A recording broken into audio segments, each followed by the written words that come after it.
ও মা, তুমি মিনাকে নিয়ে কোথায় যাচ্ছ? আমি মিনাকে নিয়ে একটু বাজারে যাচ্ছি। বাজারে আমার একটু কাজ আছে, আর মিনাকে কয়টা নতুন জামা আর জুতা কিনে দিব। আমাকেও তোমার সাথে করে নিয়ে যাও না মা। আমার জামাগুলো যে পুরনো হয়ে গেছে, আবার ছিঁড়েও গেছে। আমাকে একটা নতুন জামা কিনে দিও, আমিও যাব তোমাদের সাথে। আরে টিয়া, আমরা কি বাজারে বেড়াতে যাচ্ছি নাকি, হ্যাঁ, যে তোকেও নিয়ে যেতে হবে আর আমার মেয়েটার জন্য নতুন জামা কিনবো? এটা তো সহ্য হচ্ছে না বুঝি। তোকে এখন কোনো জামা কিনে দিব না, আগে যেইগুলো কিনে দিয়েছি সেইগুলোই পরবি। কই মা, আমার তো ভালো কোনো জামাই নেই, সব তো পুরনো আর ছেঁড়া। ঠিক আছে, আমার কোনো জামাই লাগবে না, তুমি বরং বোনকে নিয়ে যাও। ছোটবেলা তো নিজের মাকে খেয়েছিস, এখন আমার মাথাটাও নষ্ট করে ফেলছিস। বড্ড বার বেড়েছে তোর। আমি আসার আগে সব রান্না বান্না করে রাখবি, আর আমার মেয়ের জন্য আজ বিরিয়ানি রান্না করবি। আমার মেয়েটা যে দিন দিন শুকিয়ে যাচ্ছে। এই কথা বলে মুন্নি শিয়ালিনী তার মেয়ে মিনাকে নিয়ে বাজারে চলে যায়। খিরে টিয়া, এখনো তো রান্না হয়নি? এইদিকে আমি বাজার থেকে চলে এলাম, আর তুই এখনো বসে বসে রান্নাই করছিস? বিরিয়ানি রান্না করতে কি এত সময় লাগে নাকি? এই তো মা, প্রায় হয়ে গেছে। আমার রান্না শেষ হয়ে গেলে আমার বোনকে খেতে দিব, তখন আমার বোন মজা করে বিরিয়ানি খাবে। তোর রান্না কখনই শেষ হবে আর কখনই বা আমার মেয়ে খাবে? আমার মেয়েটার যে অনেক ক্ষুধা পেয়েছে। যাই বাবা, আমি বরং আমার মেয়েটাকে হালকা পাতলা নাস্তা খাওয়াই। তুই তাড়াতাড়ি রান্নাটা শেষ কর। মা মিনা, দেখ, তোর জন্য এই বার্গার আর কোকা কোলা এনেছি, মজা করে খা। আর হ্যাঁ, তোর সৎ বোনকে কিন্তু একটু খেতে দিবি না। তাড়াতাড়ি খেয়ে নে মা, না হলে আবার এই ছোট লোকটা চলে আসবে। আরে আরে, বলতে না বলতেই মহারানী চলে এসেছে। মা, আমার যে বিরিয়ানি রান্নাটা শেষ হয়ে গেছে, তুমি বোনকে বিরিয়ানি খেতে দাও। আরে বোন, আবার তুই এসব কি খাচ্ছিস? টিয়া, এত দামি খাবার আবার তোর পেটে হজম হবে না। তুই জানিস না, কুকুরের পেটে কখনো ঘি হজম হয় না। তুই এখান থেকে যা তো, আমার মেয়ের খাবারের দিকে এইভাবে নজর দিবি না, তাতে করে আমার মেয়ের পেট খারাপ হতে পারে। মা, বার্গার খেতে তো শুনেছি অনেক মজা, আমাকে একটু বার্গার খেতে দাও না মা। বার্গার থেকে কি সুন্দর সুগন্ধ বের হচ্ছে, এই বার্গারটা খেতে নিশ্চয়ই অনেক মজা হবে। ও মা, তুমি বোনকে একটু বার্গার খেতে দাও না।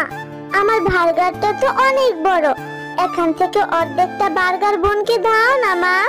আমি তো এত বড় বার্গারটা খেতেও পারবো না, বোনকে একটু দাও না মা। বোনকে দিলে যে আমার অনেক ভালো লাগবে। মিনা, তুই খাচ্ছিস, খা, এত কথা বলবি না। টিয়া এগুলো খেতে পারবে না, ও এগুলো খেলে পেট খারাপ করবে। যা তো টিয়া, এখান থেকে যা তাড়াতাড়ি, গিয়ে রাতের রাখা বাসি খাবারটুকু খেয়ে বাকি কাজটুকু করে ফেল। মা, তুমি বোনকে কত আদর করো, কত ভালোবাসো। আমার মা নেই বলে তুমি আমাকে একটু ভালোবাসো না।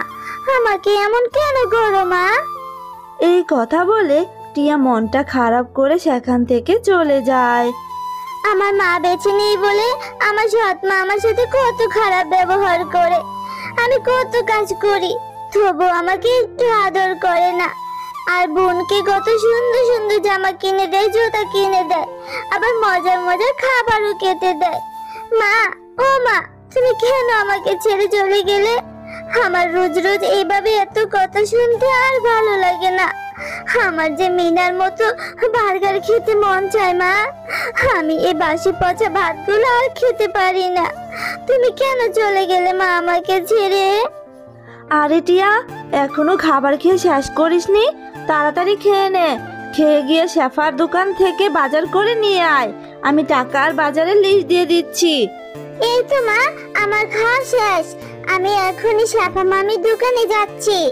শেফা মামি, আমাকে লিস্ট অনুযায়ী বাজার দাও। হ্যাঁ রে টিয়া, আমি তোর বাজারটা গুছিয়ে দিচ্ছি। এই নে টিয়া, তোর বাজার। রোজ রোজ এইভাবে বাজার বয়ে নিতে তোর কষ্ট হয় না বুঝি? আর যখনই মুন্নি শিয়ালিনী বাজারে আসে, তখনই তো সে বাজারগুলো নিয়ে যেতে পারে। অযথা তোর মতো ছোট বাচ্চাকে দিয়ে কেন যে এত কষ্ট করায়, বুঝি না বাপু। হ্যাঁ শেফা মামি, রোজ রোজ এই বাজারগুলো নিয়ে যেতে আমারও ভালো লাগে না। কি করব বলো, মায়ের কথা না শুনলে যে আমাকে মারবে। আচ্ছা শেফা মামি, তোমার দোকানের বার্গারগুলো কত টাকা করে? কেন রে টিয়া, এই বার্গারের দাম দিয়ে তুই কি করবি? দুবেলা দুমুঠো ভাতই তো তোর জোটে না, আবার বার্গার কি করে খাবি বল? বার্গারের তো অনেক দাম। হ্যাঁ শেফা মামি, আমার কাছে তো কোনো টাকা নেই, কিন্তু আমার না বার্গার খেতে খুব ইচ্ছে করে গো। যদি খেতে পারতাম তাহলে অনেক ভালো লাগতো। হ্যাঁ রে টিয়া, তোর জন্য আমার বড্ড মায়া হয়। তোর মা বেঁচে থাকতে আমাকে কত সাহায্য করেছে। তোর মা না অনেক ভালো ছিল রে। আচ্ছা ঠিক আছে, এই নে, এই বার্গারটা আমি তোকে ফ্রিতেই দিয়ে দিলাম। এটা বাড়িতে নিয়ে গিয়ে তুই মজা করে খা। খিরে টিয়া, এত সময় লাগলো কেন বাজার আনতে?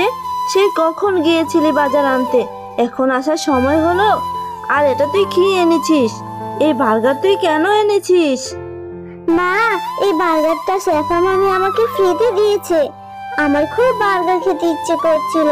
আমি যখন শেফা মামিকে বলেছি, তখনই শেফা মামি আমাকে এই বার্গারটা ফ্রিতেই দিয়েছে, আর বলেছে এই বার্গারের জন্য কোনো টাকা দিতে হবে না। বাহ, কি সুন্দর করে সাজিয়ে গুজিয়ে মিথ্যা কথাটা বলে ফেলেছিস।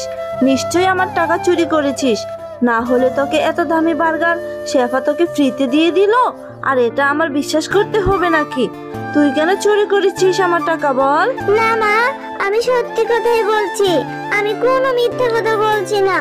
আমি তোমার থেকে কোনো টাকা চুরি করিনি মা। আমাকে এই বার্গারটা শেফা মামি দিয়েছে। তুমি শেফা মামির কাছে জিজ্ঞাসা করলেই জানতে পারবে।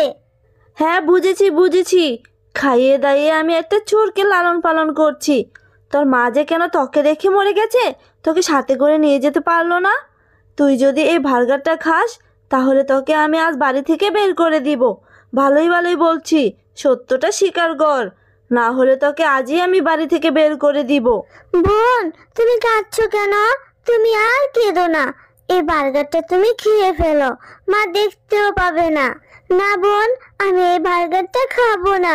মা বলেছে আমি যদি এই বার্গারটা খাই তাহলে আমাকে বাড়ি থেকে বের করে দিবে। বোন বিশ্বাস কর, আমি না কোনো টাকা চুরি করিনি। মা তো আমাকে বিশ্বাসই করলো না। আমি জানি বোন, তুমি চুরি করতেই পারো না, তুমি তো অনেক ভালো। তবুও যে মা তোমাকে কেন বকে? না না, আমি এই বার্গারটা খাবো না। এই বার্গারটা খেলে তো মা আমাকে বাড়ি থেকে বের করে দিবে। আমি তো আমার মা আর বোনকে ছাড়া থাকতেই পারবো না। আমি বরং এই বার্গারটা মাটির মধ্যে পুঁতে রাখি। ইস, মা মরা মেয়েটার কত কষ্ট। এই সৎ মায়ের জন্য বার্গারটাও খেতে পারলো না। আমি বরং জাদু করে বার্গারের গাছ করে দেই, তাহলে টিয়ার আর কোনো কষ্টই থাকবে না। মেয়েটা বার্গার খেতে পারবে, আবার বিক্রিও করতে পারবে। এরপর পরীর জাদুতে সেখানে অনেক বড় একটা বার্গারের গাছ হয়, আর গাছে অনেক বার্গারও ধরা থাকে। মা, বোন, তোমরা কোথায় গেলে? তাড়াতাড়ি দেখে যাও, মাটিতে পুঁতে রাখা বার্গার থেকে কি সুন্দর একটা বার্গারের গাছ হয়েছে। তাহলে কি এই বার্গারটা জাদুর বার্গার ছিল? ওরে বাবা রে, তাহলে তো এখন আমরা অনেক বার্গার খেতে পারবো। আরে আরে, উঠোনে এত বড় একটা বার্গারের গাছ কি করে হলো? এ কি অদ্ভুত ব্যাপার, গাছে আবার বার্গার ধরে নাকি? মা, কাল যে আমি বার্গারটা এনেছিলাম, তুমি খেতে নিষেধ করেছিলে বলে আমি সেটা মাটিতে পুঁতে রেখেছি। আমার মনে হয় সেই পুঁতে রাখা বার্গার থেকেই গাছটা হয়েছে। হ্যাঁ টিয়া, আমি হচ্ছি জাদুর বার্গার গাছ। এই গাছের বার্গার কখনো শেষ হবে না। মুন্নি শিয়ালিনী, তুমি তো অনেক লোভী। তুমি টিয়াকে সবসময় অত্যাচার করেছ। এই গাছের বার্গার শুধু টিয়াই পারতে পারবে। আর তুমি যদি টিয়াকে সত্যিকারের মায়ের মতো আদর স্নেহ ও ভালোবাসো, তাহলে তুমি এই গাছের বার্গার বিক্রি করতে পারবে, আবার খেতেও পারবে। ওরে বাবা রে, এটা তো দেখছি জাদুর বার্গার গাছ। জাদুর বার্গার গাছ, আমি আর কখনো টিয়ার সাথে খারাপ ব্যবহার করব না। টিয়াকে আমার নিজের মেয়ের মতোই আদর স্নেহ ভালোবাসবো। হ্যালো বন্ধুরা, গল্পটি ভালো লেগে থাকলে চ্যানেলটি সাবস্ক্রাইব করে দিও। আর পাশে থাকা বেল আইকনে প্রেস করে আমার পাশেই থেকো। ধন্যবাদ সবাইকে।